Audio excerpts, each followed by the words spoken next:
प्रियजन, मैं एक देख रहा हूं एक निर्दोष मेमने को। वह एक निर्दोष मेमना है। उसने कभी कोई गलती नहीं की, उसने कभी कोई पाप नहीं किया। वो निर्दोष मेमना देखने में बहुत कोमल है, देखने में बहुत सुंदर है, और वो निर्दोष है। उसने कभी कोई पाप नहीं किया, उसके अंदर कोई पाप नहीं है। वो पाप से नहीं जन्मा, वो आत्मा से जन्मा। याद रखें, नए नियम में हमने देखा यीशु मसीह को सलीब पे जाते हुए, पर पुराने नियम में भी एक निर्दोष मेमना बलिदान हुआ। निर्गमन, जल्दी से हमारे साथ उस पद को पढ़ लेंगे पूरा। देखिएगा, निर्गमन अध्याय 12 को हम पढ़ेंगे। निर्गमन 12 को पढ़ेंगे और एक पद से वहां पर हम देखेंगे उस पद को। यीशु, हमारे साथ आप निर्गमन 12 अध्याय को खोलिए और वहां पर यीशु मसीह का जो एक निर्दोष मेमना का दृष्टांत मिलता है, मसीह का जो बलिदान है। फिर यहोवा ने मिस्र देश में मूसा और हारून से कहा, यह महीना तुम लोगों के लिए आरंभ का ठहरे, वर्ष का पहला दिन यही ठहरे। और फिर लिखा कि इज़राइल की सारी मंडली इस प्रकार कहो, इस महीने के 10वें दिन को तुम अपने पितरों के घरानों के अनुसार घराने के पीछे एक एक मेमना ले रखो। और उसके आगे पढ़िए, यदि किसी के घराने में एक मेमना खाने के लिए मनुष्य कम हो तो अपने से सब निकट रहने वाले पड़ोसी के साथ गिनती के अनुसार एक मेमना ले रखे, और तुम में से हर एक खाने के लिए मेमने का हिसाब रखना। ओके, 5वीं आयत में हम जब पढ़ेंगे, 5वीं आयत में हम पढ़ेंगे, तुम्हारा घराना, तुम्हारा मेमना निर्दोष और पहले वर्ष का नर हो, और उस चाहे भेड़ों में से लेना हो चाहे बकरियों में से, चाहे भेड़ों में से लेना हो चाहे बकरियों में से, और इस महीने के 14वें दिन तक उसे रख छोड़ना। और उस दिन गोधूली के समय इज़राइल की सारी मंडली के लोग उसे बलि करें। आगे पढ़िए 7वीं आयत, तब वो उसके लहू में से कुछ लेकर जिनके घरों में मेमने को खाएंगे उनके द्वारा दोनों अलंगों और चौखटों के सिर पर लगाएं। आगे पढ़िए 8वां आयत, और वे उसके मांस को उसी रात आग में भूंजकर अखमीरी रोटी और कड़वे साग पात के साथ खाएं। 9वीं आयत में लिखा है कि उसके सिर और पैर और अतड़ियों समेत आग में भूंज कर खाना, और कच्चा व जल में कुछ भी पकाकर नहीं खाना। 10वीं आयत, तब उसमें से कुछ कल के लिए नहीं रहने देना, यदि कुछ कल के लिए रख जाए तो उसे आग में जला देना। 11वीं आयत को पढ़िए, और उसके खाने की यह विधि है, कमर बांध और जूता पहन, हाथ में लाठी लेकर फुर्ती से खाना, क्योंकि यह यहोवा का पर्व है। हाथों को उठा के बोलो, यह यहोवा का पर्व है। आज हम जो मना रहे हैं यह क्या है? यहोवा का यह एक यहोवा का फेस्टिवल है, यहोवा का एक पर्व है। आमीन बोलो सब जन। क्योंकि उस रात को मैं मिस्र के बीच में होकर जाऊंगा, और मिस्र देश के क्या मनुष्य क्या पशु सब पहलौठों को मैं मार दूंगा। मिस्र के सारे देवताओं को भी मैं दंड दूंगा, क्योंकि मैं यहोवा हूं। आमीन बोलो सब जन। उसके बाद जिनके घरों में तुम रहोगे वहां पर मेमने का लहू एक चिन्ह ठहरेगा, अर्थात उस लहू को देख करके मैं उस घर को छोड़ दूंगा। जब मैं मिस्र देश के लोगों को मारूंगा, वह विपत्ति तुझ पर नहीं पड़ेगी और तुम नाश नहीं होंगे, क्योंकि तुम्हारे अलंगों पर चौखटों में क्या लगा हुआ है? इस मेमने का लहू लगा हुआ है। Hallelujah, hallelujah. हाथ उठा के बोलो हालेलुया। मेरे प्रियजनों, याद रखना, मसीह का जो मास्टर प्लान है वो साधारण नहीं है। बोलिए, वो साधारण प्लान नहीं है। बगल वाले से बोलो, वो साधारण प्लान नहीं है, वो साधारण योजना नहीं है, वो अलौकिक योजना है, वो सामर्थी योजना है। याद रखना, जो निर्गमन 12 में पढ़ रहे हैं हम उसे नए नियम में हकीकत में होते हुए देखते हैं। उस समय जो मेमना बलिदान हुआ वो एक भेड़ का मेमना था। याद रखो, वो भेड़ का मेमना जो निर्गमन 12 अध्याय में जो बलिदान की विधि दी गई, यहाँ पर जो बलिदान से मिस्र में रहते हुए इजरायली बचे थे, वो उसी का एक दृष्टांत था इस नए नियम में यीशु मसीह का बलिदान होना। आमीन बोलिए हालेलुया। याद रखो कि 430 साल गुलामी में रहने के कारण पूरे इजरायली मिस्र के हाथ में गुलामी में थे, पर परमेश्वर अपने लोगों को बचाने के लिए, अपने लोगों को छुड़ाने के लिए मिस्र के ऊपर 10 बड़ी विपत्तियां डालता है, और उनमें से जो आखिरी सबसे बड़ी विपत्ति थी वो था मृत्यु, इंसानों की मृत्यु। हालेलुया। याद रखना प्रियजनों, परमेश्वर ने कहा कि मैं हर एक पहिलौठों को मार दूंगा, हर एक पहिलौठों को मैं उस मिस्र से खत्म कर दूंगा। लेकिन उसी बीच में परमेश्वर ने अपना योजना दिया अपने लोगों के लिए, क्योंकि जब मौत का फरिश्ता उस मिस्र में जाएगा तो सबको मारेगा। पर परमेश्वर ने एक मास्टर प्लान दिया और कहा सुनो, तुम सब एक मेमना ले ला, निर्दोष मेमना। कैसा मेमना? दिखाइए इनको स्क्रीन के ऊपर, एक निर्दोष मेमना। हम देखेंगे अभी एक निर्दोष मेमने को, एक निर्दोष मेमना। उस मेमने को कुछ लोग मेमने को नहीं जानते हैं, हम उनके लिए हैं।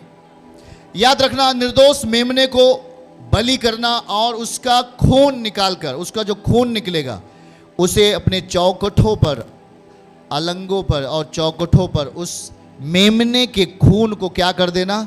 लगा देना। और जब ये मौत का फरिश्ता उस मिस्र में जाएगा तो उस मेमने के लहू को देख करके उस घर में नहीं जाएगा, बाकी सब घर में जाएगा और हर पहिलौठों को क्या करेगा? मार देगा। ये याद रखना। और उसी टाइम में परमेश्वर के लोग फसह का पर्व का, जो फसह का पर्व है, जो स्वतंत्रता का पर्व है, उस फसह के पर्व को सेलिब्रेट करते उस दिन, और मेमने को बलि करते, निर्दोष मेमने को बलि करते। कैसा मेमना? बगल वाले को बोलो निर्दोष मेमना। निर्दोष का मतलब निर्दोष, सही, शुद्ध मेमना, वो बलि करते। और बलि करने के बाद उसका खून अपने चौखटों पर, चौखट समझ रहे हैं ना आप लोग? कितने लोग चौखट समझ रहे हैं? हाथ उठा के बताइए। चौखटों पर और उसके अलंगों पर क्या कर दिया? उसका लहू लगा दिया। और उसी रात मौत का फरिश्ता मिस्र में गया। मैं मिस्र में गया।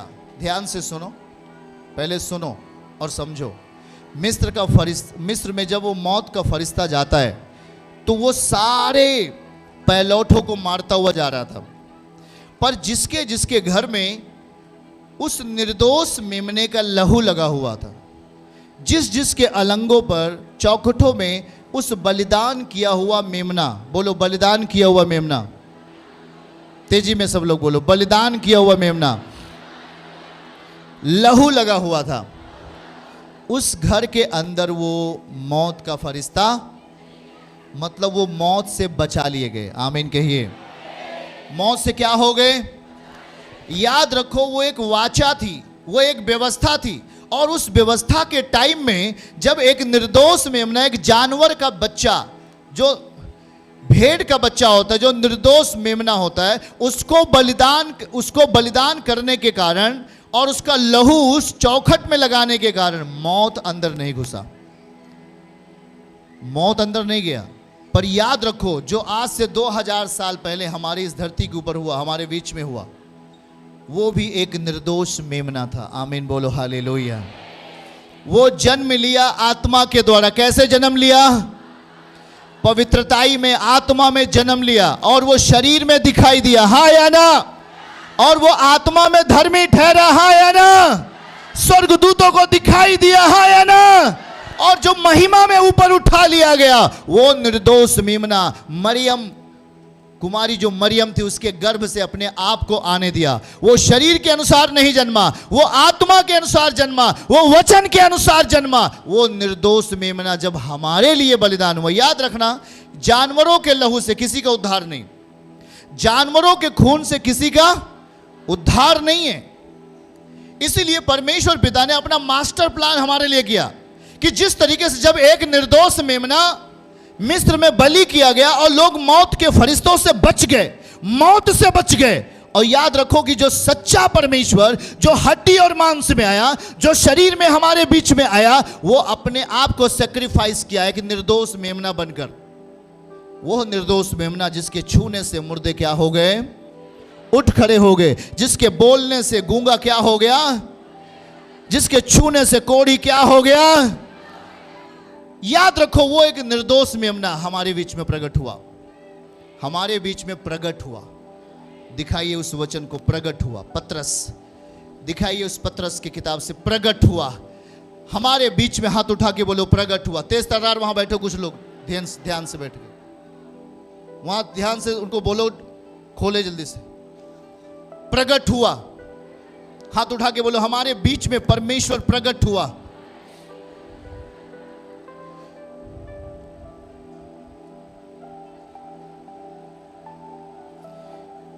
एक बार हाथों को उठा के बोलो सब जन, निर्दोष मेमने के लहू के द्वारा हम मृत्यु से बचा लिए गए। और सोचो कि उस समय जो मेमना बलिदान हुआ था वो भेड़ का बच्चा था, वो भेड़ का बच्चा था। और वो व्यवस्था के अधीन बातें जब की गई, इतना शक्तिशाली हुआ। परमेश्वर के नियम के अधीन था, वो इतना शक्तिशाली हुआ। पर आज स्वयं परमेश्वर का पुत्र यीशु मसीह हमारे लिए क्या हुआ? बोलो बलिदान हुआ। हमारे लिए क्या हुआ? हमारे लिए बलिदान हुआ। और जब हमारे लिए बलिदान हुआ तो ये कोई भेड़ का बच्चा नहीं है, ये स्वयं परमेश्वर है। आमीन बोलो हालेलुया। वो परमेश्वर का पुत्र है जो हमारे लिए इस धरती के ऊपर निर्दोष मेमना बनकर पूरे जगत के लोगों के लिए क्या हो गया? वो सलीब के ऊपर। और जो उसका लहू निकला, उसके लहू से हमारे पाप क्षमा हो गए। क्या क्षमा हो गए? और हम अनंत कालीन के वारिश हो गए। आमीन बोलो। हमारा छुटकारा ऐसे नहीं, याद रखना, हमारा छुटकारा ऐसे नहीं। उसको पढ़ेंगे जल्दी से, पहला पतरस 4 लिखा है कि हमारा छुटकारा कैसे हुआ? निर्दोष और निष्कलंक, निर्दोष और निष्कलंक लहू के द्वारा हमारा छुटकारा हुआ। क्योंकि तुम जानते हो कि तुम्हारा निकम्मा चाल चलन जो बाप दादों से चला आता है, उससे तुम्हारा छुटकारा चांदी सोने अर्थात नाशवान वस्तुओं के द्वारा नहीं हुआ, पर निर्दोष, हाथ उठा के बोलो निर्दोष, निष्कलंक मेमने अर्थात मसीह के बहुमूल्य लहू के द्वारा हुआ।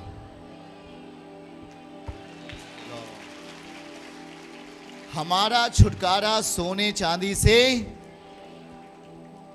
आज जो छुटकारे की बात हम लोग कर रहे हैं विश्वास के स्थान पर, वो एक अलौकिक परिस्थिति है। विश्वास की जो आत्मा है वो मसीहत को हमारे अंदर बलवान बना देती है। और जो यीशु मसीह हमारे बीच में प्रकट हुआ, वो परमेश्वर के पुत्र के रूप में हमारे बीच में प्रकट हुआ। अब वो एक मेमने के रूप में नहीं, वो एक वैसा मेमना नहीं जैसा मेमना होता है वैसा नहीं, पर वो मनुष्य के मेमने के रूप में आया। वो मेमने के जैसा था, वो सीधा था, उसने कोई पाप नहीं किया था, वो बिल्कुल निर्दोष था। जब व्यवस्था के टाइम में एक भेड़ का बच्चा जो मेमना बलिदान हुआ, उससे लोग मृत्यु से बच गए, तो अब सोचो जब आपका मसीह बलिदान हुआ तो आप क्यों ना बचोगे? आप क्यों ना बचोगे? पहले बताओ। मिस्र में मौत का फरिश्ता डर के मारे अंदर नहीं गया। मालूम है क्यों नहीं गया? क्योंकि उसके चौखटों पर क्या लगा दिया गया था? दिखाइए मेमने को, हम तस्वीर देखेंगे उस मेमने को। ये मेमना है हमारे बीच में, ध्यान से सुनिएगा। ये मेमना है, ये मेमना बलिदान हुआ, ये भेड़ का बच्चा है। पुराने नियम में मिस्र में इसी का बलिदान के द्वारा वो बचाए गए।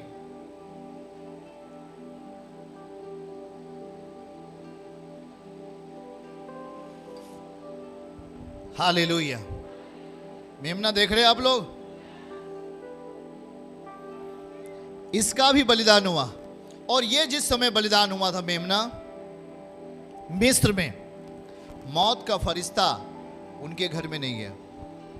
और यही मेमना, मेमने के रूप में यीशु मसीह, मेमने के जैसे वो हमारे बीच में आया। और वो मनुष्य, वो परमेश्वर का मेमना बन के आया। वो परमेश्वर का मेमना बन के आया। और वो परमेश्वर का मेमना निर्दोष था। आत्मा के द्वारा जन्म लिया, वचन के रूप में आया और देह को पहन लिया। वो दिखने में सीधा, शालीन और प्रेम से भरा हुआ मसीह था, और वो बलिदान होने के लिए आया। बगल वाले का हाथ पकड़ के बोलो, वो बलिदान होने के लिए आया, हमारे पापों के लिए। वो हमारे खातिर क्या होने के लिए आया? और जब वो हमारे लिए बलिदान हुआ, निर्दोष मेमना शक्तिशाली होता है। हाथ उठा के बोलो, निर्दोष मेमना शक्तिशाली होता है। और जब निर्दोष मेमना हमारे आपके लिए बलिदान हुआ, तो आप मौत से क्यों ना बचेंगे? बीमारी से क्यों ना बचेंगे? समस्या से क्यों ना बचेंगे? जब जानवरों के रूप में मेमना बलिदान हुआ था, उस समय मौत का फरिश्ता इजरायलियों के घर में नहीं घुसा, तो आज सोचो, आज पूरे मानव जाति के लिए सर्वशक्तिमान अपना निज पुत्र मेमना बना के भेज दिया उसे। वो जब सलीब पर बलिदान हुआ, तो आप क्यों ना बचेंगे? आज वही मेमना है, निर्दोष मेमना।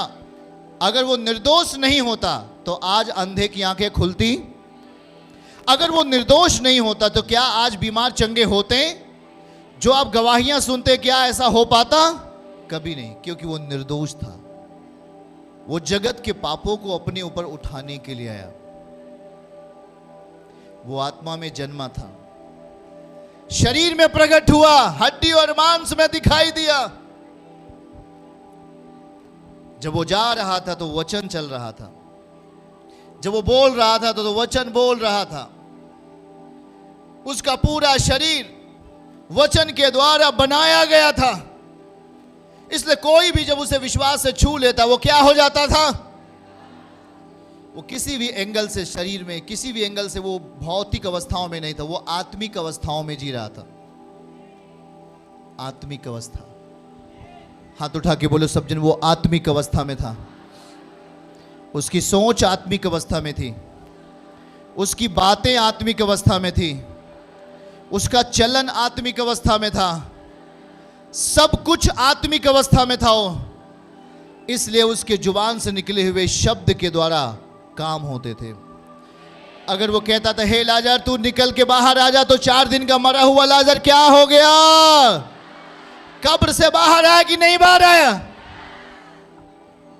वो बाहर आया कि नहीं बाहर आया? ये वही मेमना है जो निर्दोषता में जन्म लिया। आज यीशु मसीह आपको भी यही कहता है, निर्दोष बनो। पापी थे, आपसे उसने प्रेम किया। रोमियो अध्याय 5 आयत 6, 8 और 9 पद को हमारे साथ जल्दी से पढ़िएगा। हम आपको पढ़ाएंगे उसको। रोमियो अध्याय 5 उसका 6 और 8 और उसका 9 पद हमारे साथ देखो, डायरी में नोट करो अगर आप आगे बढ़ना चाहते हो तो। क्योंकि जब हम निर्बल ही थे तो मसीह ठीक समय पर भक्तिहीनों के लिए मरा। जब हम निर्बल थे, बलवान नहीं थे हम, जब हम निर्बल थे, हम पर शैतानी रूहों का कब्जा था, पाप का कब्जा था, निर्बल हो चुके थे। जब हम निर्बल ही थे तो मसीह ठीक समय पर भक्तिहीनों के लिए मरा। और 7वां, किसी धर्मी जन के लिए कोई मरे यह तो दुर्लभ है, परंतु क्या जाने किसी भले मनुष्य के लिए कोई मरने का हियाब तो करे। 8वीं आयत, परंतु परमेश्वर हम पर अपने प्रेम की भलाई इस रीति से प्रकट करता है कि जब हम पापी ही थे तभी मसीह हमारे लिए मरा। आमीन कहिए। 9वीं आयत, सो जबकि हम उसके लहू के कारण धर्मी ठहरे तो उसके द्वारा क्रोध से क्यों ना बचेंगे। हाथ उठा के बोलो, हम बचेंगे, चंगे भी हो जाएंगे। आमीन बोलो। क्योंकि हमारे लिए कौन बलिदान हुआ है? कोई पापी बलिदान थोड़ी हुआ है, एक पवित्र निर्दोष मेमना हमारे लिए बलिदान हुआ है। इसलिए आज हर एक मसीही, चाहे वो कैसा भी हो, किसी जाति का हो, कैसा भी हो, काला हो, गोरा हो, कैसा भी हो, जब वो यीशु मसीह को अपनी जिंदगी में जगह देता है तो उसकी लहू की ताकत उस व्यक्ति को, उस बहन को, उस भाई को मूल्यवान बना देता है। क्या बना देता है उसे? उसे मूल्यवान बना देता है, उसकी कद्र लोग करने लगते हैं, क्योंकि जो मसीह बलिदान हुआ उसकी एक सामर्थ है। आमीन बोलो। क्या है उसकी एक, उस लहू की ताकत है, उस लहू की एक सामर्थ है। इसलिए उस लहू के अधीन जितने लोग आत्मिक रीत से आते हैं, उस लहू की शक्ति, उस सलीब की पावर उस मनुष्य को उच्चतम स्थान पे पहुंचाती है यीशु मसीह के नाम में, उसे ऊंचा पद देती है यीशु मसीह के नाम में। आमीन बोलो। हम उसके लहू के द्वारा धर्मी गिने गए, हम उसके लहू के द्वारा बचा लिए गए, क्योंकि हमारे लिए बलिदान होने वाला कोई पापी आदमी नहीं था, वो पवित्र और निर्दोष था। आमीन बोलो। पवित्र और निर्दोष था।